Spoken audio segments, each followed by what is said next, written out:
Okay, दूसरे page पे करता हूँ।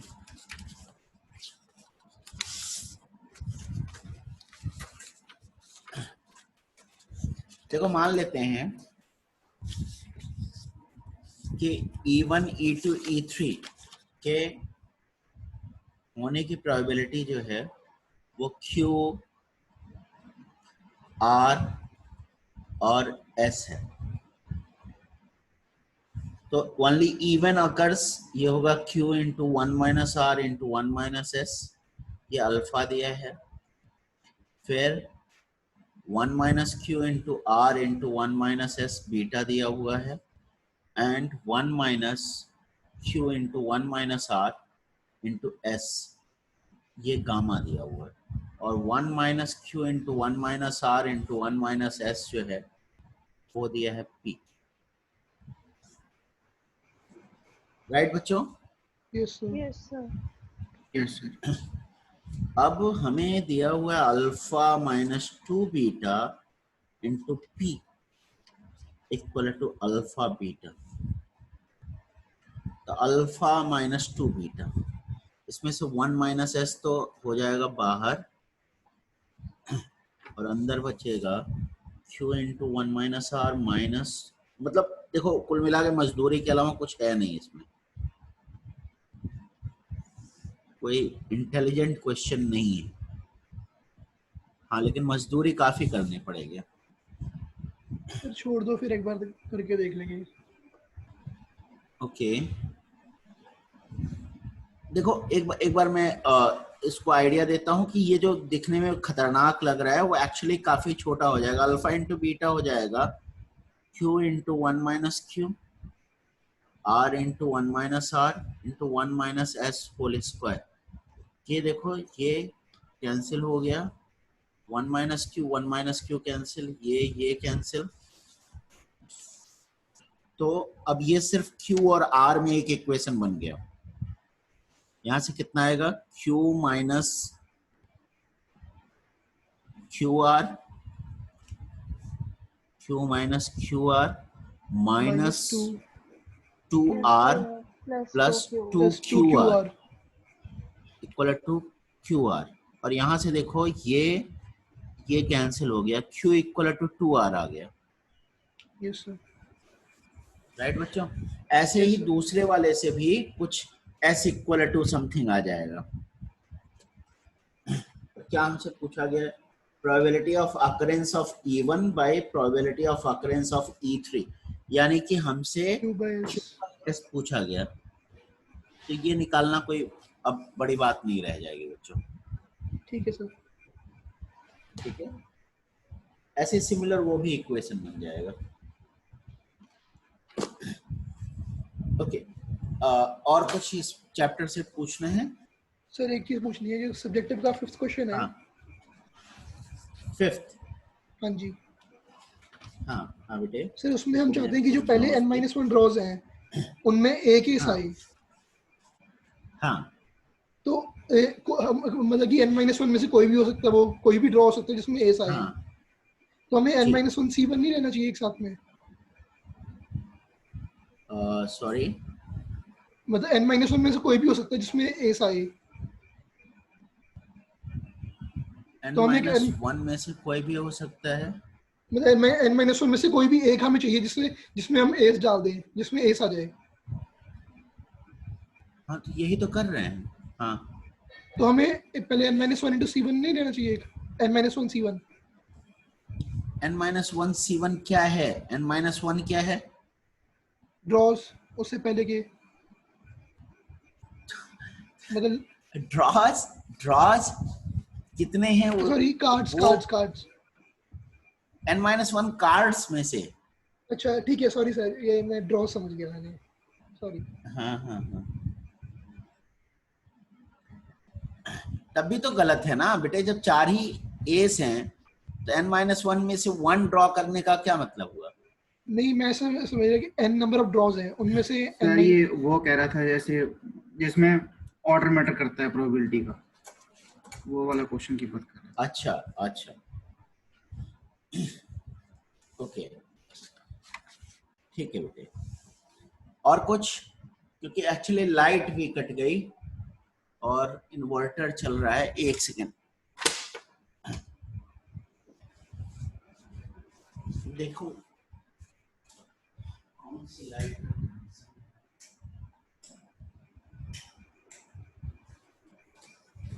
पेपर प्रिंसिपल है क्या बच्चों? Yes sir. Yes, sir. Yes sir. चलो तब तो ठीक है। आगे क्या पूछना है? मैट्रिसेस। हाँ चलो।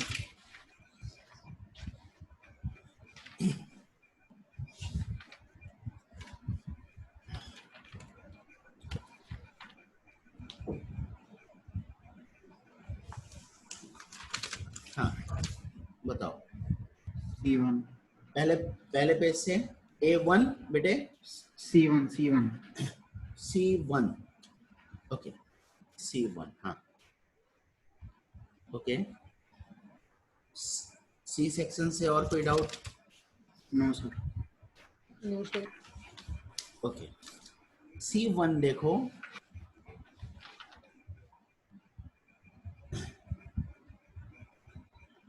ए सेट में सारे डिटर्मिनेंट्स ऑफ ऑर्डर 3 हैं, ठीक है। बी में वो वाले हैं जिनका डिटर्मिनेंट 1 है, और सी में वो वाले हैं जिनका डिटर्मिनेंट -1। Okay, yes sir. मैं बी और सी दो सेट ले रहा हूं,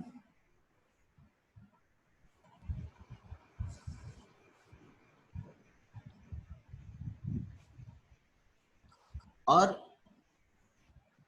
ऑब्वियस सी बात है इसमें भी मैट्रिसेज होंगे, यस सर। इसमें भी मैट्रिसेज होंगे, और एक फंक्शन डिफाइन कर रहा हूं f। इस फंक्शन का जॉब क्या होगा? इसको जो भी इनपुट दोगे वो एक मैट्रिक्स होगा, ठीक है। उसके फर्स्ट और सेकंड रो को आपस में इंटरचेंज कर देगा।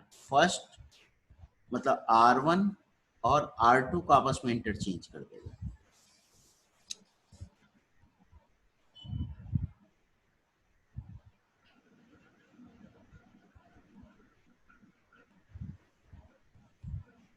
Is that clear? Yes, Yes, sir. मैं कह रहा हूं ये जो f होगा ना, ये बाइजेक्टिव फंक्शन होगा, ऐसा मेरा दावा है।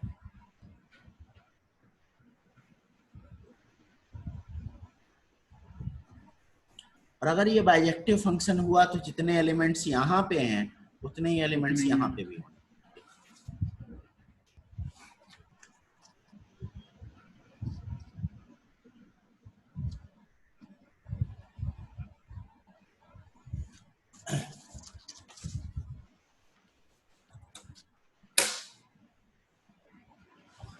नाउ मैं एक ऑब्जेक्शन रेज कर रहा हूँ इस पे। मैं कह रहा हूँ कि हमने R1 R2 इंटरचेंज किया, ठीक है, लेकिन मैं तो R1 और R3 को भी आपस में इंटरचेंज कर सकता था।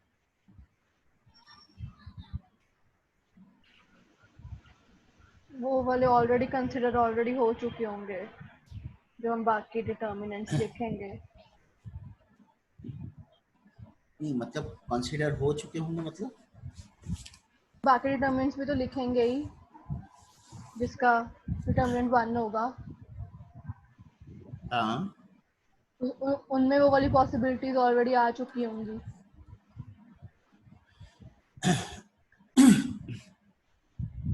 देखो बच्चों, एक बात तो पक्की है कि यहाँ के हर एलिमेंट के करस्पॉन्डिंग यहाँ पे एक एलिमेंट होगा, यस सर। Yes sir. ठीक है। और ध्यान देना, इस प्रोसेस से हमने 1 to 1 प्रूव किया, यस सर। 1 to 1 प्रूव किया, यस सर। लेकिन ऑन टू प्रूव हुआ कि नहीं हुआ वो बताओ।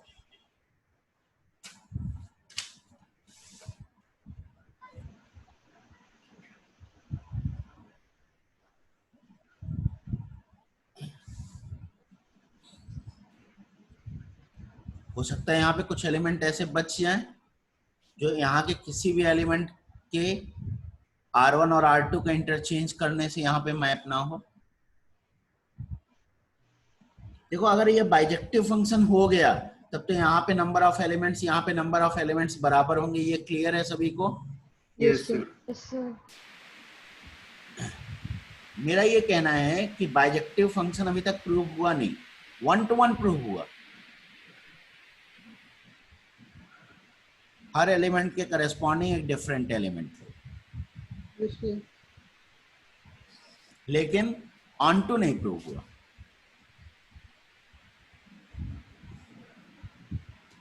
कोई बताएगा ऑन टू भी प्रूव हो चुका है इस बात के लिए लॉजिक?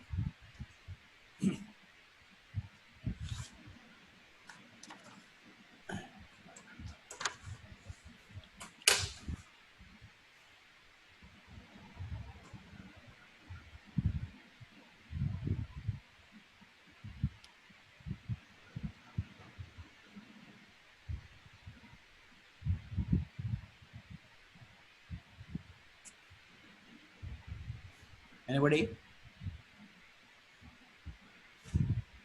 No? अगर हम दूसरे सेट में मान भी ले कि कोई एलिमेंट बचा है और उसको फिर से हम रो इंटरचेंज करें तो वो 1 डिटर्मिनेंट देगा।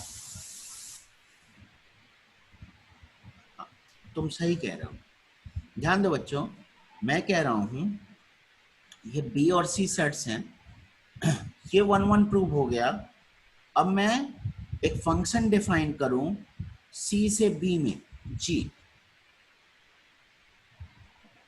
ये भी 1 to 1 होगा बाय द सेम लॉजिक। और इसका काम भी है कि ये इसके हर मैट्रिक्स के R1 और R2 का आपस में इंटरचेंज कर देता है। ओके। मैं कह रहा हूं F11 है, G11 है, तो ऑन टू होना ही पड़ेगा।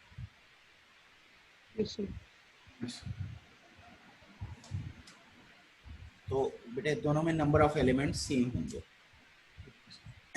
और ये जो है A equal to B union C, ये तो नहीं होगा, ये तो आप लोगों को क्लियर ही है, क्योंकि हमने मैट्रिसेस में एक क्वेश्चन किया था जिसमें हम नंबर ऑफ मैक्सिमम वैल्यू निकाली थी 0 और 1 से बनने वाले डिटर्मिनेंट्स की, Determinants और की। मैक्सिमम वैल्यू आई थी 2। 2। Yes sir. Yes sir. तो डेफिनेटली वो वाले भी कुछ तो होंगे ही, और 0 वाले भी कुछ होंगे, और ऑब्वियस सी बात है 2 वाले हैं तो -2 वाले भी होंगे। Yes sir. Yes sir. ठीक है बच्चों, इसलिए A equal to B union C नहीं होगा। अब आगे B8 का B, और D का 8th क्वेश्चन का B Eight? Part. 8th Okay. 8th हाँ समझ गया बेटे, B part. D8 B part.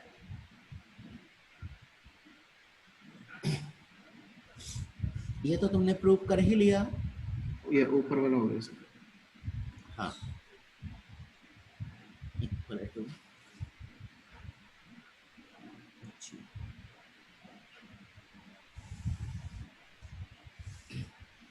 अब जरा देखना बच्चे,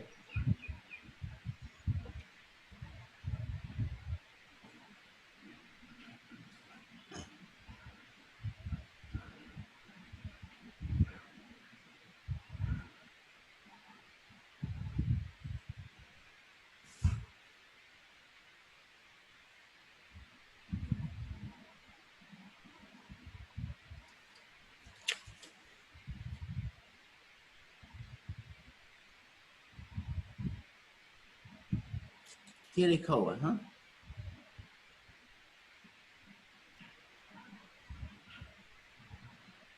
यस सर। अब थोड़ा समझना है इसको। ये मैट्रिक्स जो भी होगी ये कुछ ऐसी होगी, A1 B1 C1, A2 B2 C2, A3 B3 C3, yes sir. और ऐसे ही ये वाला होगा X1 X2 X3। मैं जानबूझ के इसको ऐसे लिख रहा हूँ, सॉरी, ऐसे X1 X2 X3, X4 X5 X6 X7 X8 X9 equal to 0। Yes sir, तो दिस इंटू दिस, ये पहला एलिमेंट बनेगा, yes sir, this into this, ये पहला इक्वेशन बनेगा बेटे। Okay sir, a1 x1 plus x1, b1 x2 plus c1 x3 equal to 0, right? Okay sir, ठीक, आगे समझ। समझ में आ गया? मैं इसको देखो, ऐसे तो मैं तुम्हें बेवकूफ बनाने के लिए, अगर तुम बनने को तैयार रहते तो मैं कहता कि देखो ये मैट्रिक्स A है इंटू एक्स इक्वल टू 0 है, यस और सर, ये सिंगुलर मैट्रिक्स है, तो मतलब इसके नॉन ट्रिवियल सॉल्यूशन आएंगे, यानी x यस की सर, नॉन जीरो वैल्यू मिलेगी। लेकिन बेटे ये लॉजिक सही नहीं है एक्चुअली, क्योंकि यहाँ पे ये सही x है। जो है वो कॉलम मैट्रिक्स है, mind you. Column, okay sir, okay, yes sir, ये अगर होमोजेनियस सिस्टम की मैं बात कर रहा हूँ तो ये एक्चुअली कॉलम मैट्रिक्स है, यस सर, तब ये लॉजिक सही है। यस ये सर, a नॉन सिंगुलर अगर होगा तो x के नॉन ट्रिवियल सॉल्यूशन आएंगे। यस सर, लेकिन यहाँ पे u जो है 3x3 मैट्रिक्स है, ये कॉलम मैट्रिक्स नहीं है। यस सर, तो मैंने सेम ही आइडिया यहाँ पे एक्सटेंड कर दिया, मैंने यहाँ पे इस तरह यस से सर, ले समझ लिया। गया। ठीक है, अब देखो बेटे तीन इक्वेशंस बन जाएंगे, x1 x2 x3 में। तीन तीन सिस्टम ऑफ लीनियर इक्वेशंस बनेंगी। यस सर, तीन इक्वेशंस नहीं, तीन सिस्टम ऑफ लीनियर इक्वेशंस नहीं, बनेंगी। 3 x1 x2 x3 में, और वैसे ही 3 बाकी होंगे। हाँ हाँ हाँ, ठीक है। तो मैं कह रहा हूँ इसका नॉन ट्रिवियल सॉल्यूशन होना ही पड़ेगा जो x1 x2 x3 में बनी होंगी, यस सर, और उनका कोएफिशिएंट मैट्रिक्स तो यही वाला मैट्रिक्स है, जिसका डिटरमिनेंट 0। और इसका डिटर्मिनेंट 0 है, यानी x1 x2 x3 में से कोई नॉन जीरो तो होना ही पड़ेगा। यस सर, बस खत्म हो गई कहानी। और Yes. x1 x2 x3 के लिए हमने वेरीफाई कर लिया, तो आगे हमें x4 x5 x6 इन सब के लिए सोचने की जरूरत ही नहीं, यस सर, राइट? यस। और कोई क्वेश्चन बच्चों मोर देन वन ऑप्शन में से?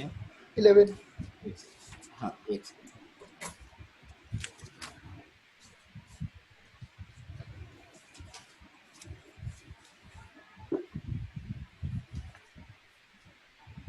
अभी घर पे हूँ तो बड़ी गरीबी में पेज निकालने पड़ रहे हैं, जितने पेजेस हैं उतना ही यूज कर पा रहा हूँ। वो तो कल रात को जाके ले आया था, लेकिन फिर भी बुक मुझे मतलब भूल गई, बुक लाना भूल गया मैं। वो तो बाई चांस बुक मिल गई घर पे तो काम चल गया। ऑलराइट, तो आपने पूछा मुझसे कि 11 का कोई पर्टिकुलर पार्ट या पूरा बेटे? पूरा। अच्छा, पूरा ही होना पड़ेगा।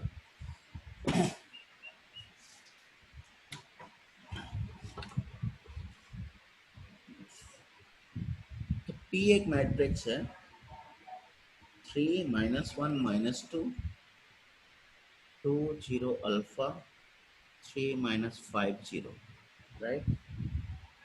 अल्फा रियल नंबर दिया है और पी क्यू इक्वल टू के आई।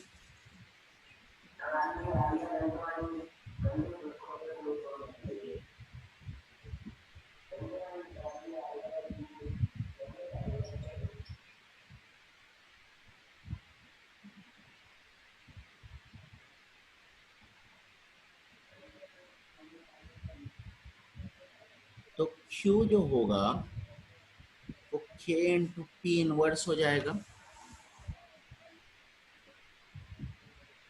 डिटर्मिनेंट P कितना होगा निकाल लेते हैं, इसके अलोंग कर लो, एक्सपैंड, किसी के अलोंग कर लेता हूँ। 12 अल्फा प्लस 20। थोड़ा कितना बेटा? 12 alpha plus 20। Okay, thank you. तो डिटर्मिनेंट Q जो होगा वो हो जाएगा के cube by P determinant. Okay, और ये दिया हुआ है बच्चों k स्क्वायर बाई 2। अब क्वेश्चन में k नॉट इक्वल टू 0 दिया हुआ है, तो determinant p equal to 2k। Yes sir. 12 alpha plus 20 यानी कि 6 alpha plus 10 equal to k, right. Yes sir. अब साथ में हमें Q23 दिया हुआ है। अब ध्यान देना बच्चे, Q23। अब इसके लिए मैं सबसे पहला काम करने जा रहा हूं, मैं P इनवर्स का 2-3 एलिमेंट निकालने जा रहा हूं। Yes sir. और उसके लिए P इनवर्स का 2-3 एलिमेंट जो होगा वो 3-2 एलिमेंट के कोफैक्टर के बराबर होगा, yes sir. Divided by determinant. तो 3-2 ये वाला हुआ 3 alpha plus 3 4 alpha plus 4 along with minus sign, plus minus plus minus minus, तो माइनस साइन के साथ और divided by 12 determinant alpha of plus p 12 alpha plus यानी 20। 12 अल्फा प्लस 20। अब Q23 जो होगा वो इसका k टाइम्स हो जाएगा, यानी कि minus k into 3 alpha plus 4 by 12 alpha plus 20। ये कितना दिया हुआ बच्चे, माइनस के बाई 8 के बराबर। ठीक है सर। बस माइनस के कैंसिल हो गया, अल्फा की वैल्यू यहाँ से आ जाएगी और अल्फा की वैल्यू आ गई तो के की वैल्यू आ जाएगी, सारा काम खत्म। ठीक है। इसमें जो स्मार्ट बात बताई है वो सिर्फ इतनी बताई है, ये वाली कि आपको P इनवर्स पूरा निकालने की जरूरत नहीं है, P इनवर्स के 2-3 एलिमेंट से आपका काम चल जाएगा। Yes sir. और कोई क्वेश्चन बच्चों, और डी पार्ट में मोर देन वन में? No sir. Okay, subjective? No sir. No sir. ओ सर। तो match the column no sir. Passage. No sir. बेटे पैसेज 3 फिर से मैं कह रहा हूं कि एक बार आपको कराया था क्लास में ना ये passage 3। Yes sir. Yes Yes, sir. हाँ, एक बार देख लेना बच्चों, वो रिजल्ट जो यूज करना है वो एक बार अपनी नजर में रख लेना। मतलब जे एडवांस में तो चांस नहीं है दोबारा ऐसा कुछ होने का, लेकिन जे मेन में पागल है, पता नहीं क्या दे दें, तो एक बार देख लेना। और कुछ डिस्कस करना है इंटीजर टाइप या कुछ भी? No sir. No sir sir. Vector में क्वेश्चन पूछना है हाँ बोलो बेटे। सर। एक को मतलब पहले से डिस्कस किया था पर वो हुआ नहीं दोबारा अभी। हाँ हाँ कोई बात नहीं, कौन से चैप्टर में? Vector vector vector. ओके बेटे, फिफ्थ मैचिंग का ए। एक सेकंड, फिफ्थ का मैच द कॉलम का बेटे, यस सर। फिफ्थ का ए। ओके, मैं करूं इसको? Yes sir. इक्वेशंस क्योंकि कॉम्प्लिकेटेड बनती है ठीक। काफी। कोई बात नहीं। x by L equal to Y by M equal to Z by N, या इसको x by A B C, L M N लिखने से ना वो रेस्ट्रिक्शन हो जाता है डायरेक्शन कोसाइन वाला, तो x by a y by b z by c ये लिख दिया, ठीक है। यस सर। और जो बाकी दो लाइंस हैं, x minus 2 by 1 equal to y minus 1 by minus 2 z plus 1 by 1, ठीक है। ये दोनों मीट कर रही हैं, तो यानी कि शॉर्टेस्ट डिस्टेंस इनके बीच की 0 होगी। यस सर। तो ये होगा 2 1 minus 1 1 minus 2 1 A B C determinant equal to 0। मुझसे तो तुम लोग फास्ट ही कर लेते हो, तो थोड़ा फटाफट बताओ। सर आपने जो मेथड बताया था उससे किया था मैंने, उससे नहीं हुआ। उससे मैंने कहा था बेटे कि लैम्डा और म्यू में कॉम्प्लिकेटेड हो सकते हैं इक्वेशंस, हाँ हो रहे थे, ये बात मतलब मैंने काफी हो कही रहे थी, काफी ज्यादा कॉम्प्लिकेटेड हो रहे थे, तो ये तरीका फिर फॉलो कर लो बेटे। थे।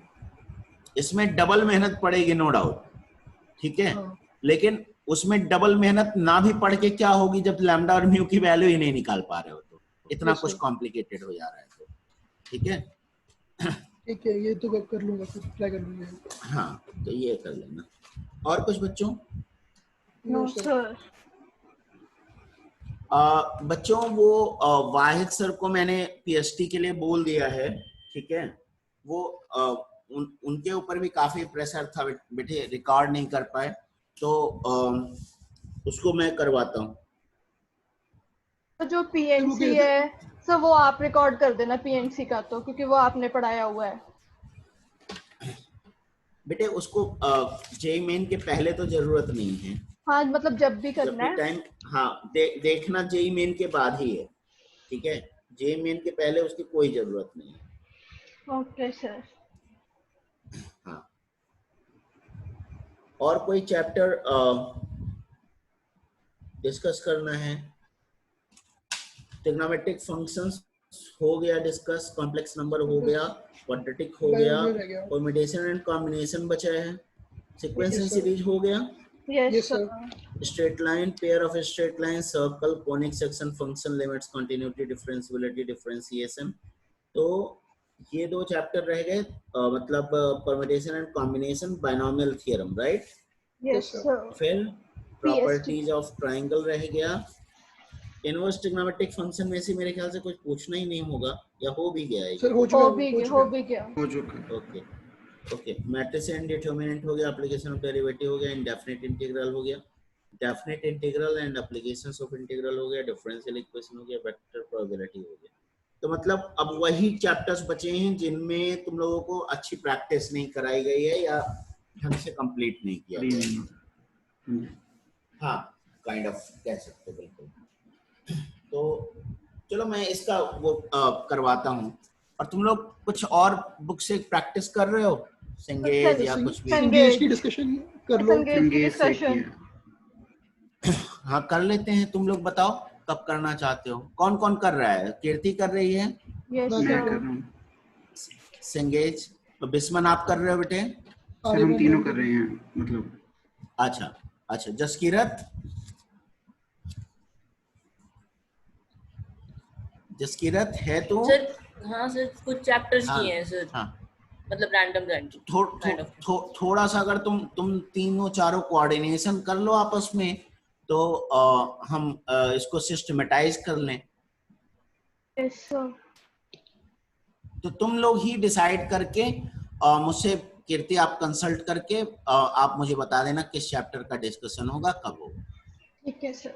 ठीक है, कब होगा मैं बता दूंगा। हाँ, कौन से हम चैप्टर का चैप्टर डिस्कशन बताते है, हाँ, Yes, हाँ sir. वो आप मेरे को बता देना, और कब आप लोग करना चाहते हो टेंटेटिव बता देना, तो उसके आसपास ही मैं रख लूंगा।